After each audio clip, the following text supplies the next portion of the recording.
नमस्ते साथीहरू, हेर्न सक्नुहुन्छ यो पुलिस रिपोर्ट हाम्रो कम्प्लिट भएर आइसकेको छ। डाउनलोड अप्सन यता डाउनलोड सर्टिफिकेट भनेर आइसकेको छ र हामी अक्टोबर 17 मा अप्लाई गरेको थिएँ र अक्टोबर 18 मा हाम्रो यो चाहिने डकुमेन्ट पुलिस रिपोर्ट आइसकेको छ। अब यो पुलिस रिपोर्ट तपाईहरुले डाउनलोड गरेर देखाउँछौँ।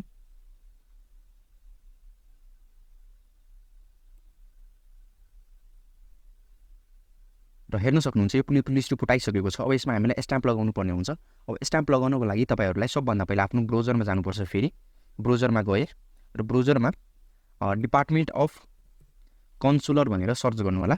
consular डिपार्टमेन्टमा यो पहिलो लिंक आउँछ, त्यसमा क्लिक गर्नु होला र त्यसमा क्लिक गरिसकेपछि तल आउनु होला यो online application for police clearance certificate भनेर आउँछ। यसमा क्लिक गर्नुहुन्छ भने नयाँ पोर्टल ओपन हुन्छ।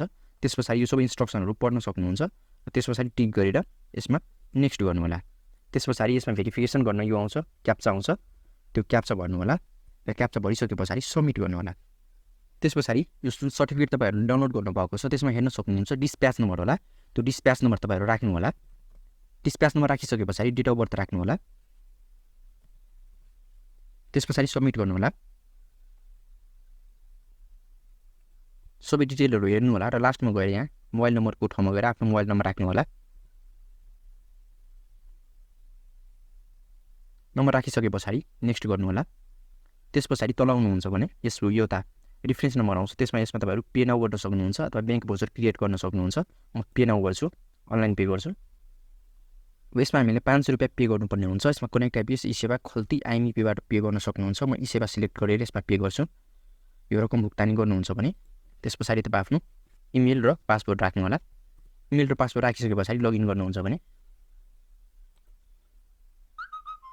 ओटीपी आउँछ, त्यो ओटीपी राख्नु होला।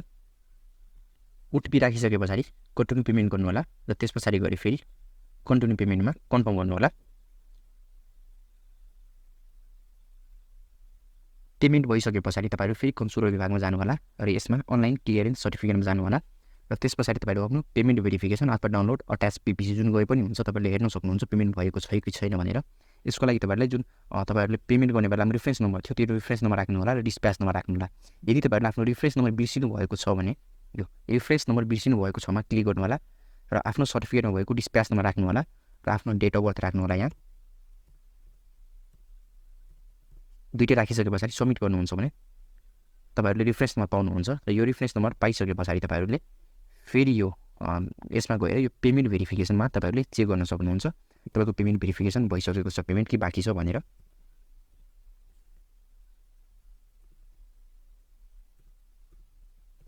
र डिस्प्याचमा राखिसकेपछि सबमिट गर्नु होला र हेर्न सक्नुहुन्छ यो मेरो प्रोग्रेसमा छ, अहिले एप्रुभल भएको छैन, एप्रुभलको लागि वेट गर्दैछ। यो भइसकेपछि तपाईहरुले यो डाउनलोड अटेस्टमा गएर सेमी प्रोसेस यसमा रेफरेन्स नम्बर र डिस्प्याच राखेर डाउनलोड गर्न सक्नुहुन्छ। अब यो प्रोसेस हुन मलाई 1-2 दिन जति लाग्छ।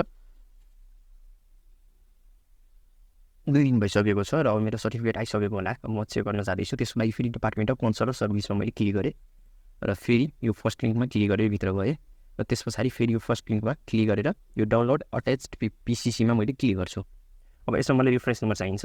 अब म यसमा आफ्नो रेफरेन्स नम्बर राख्छु।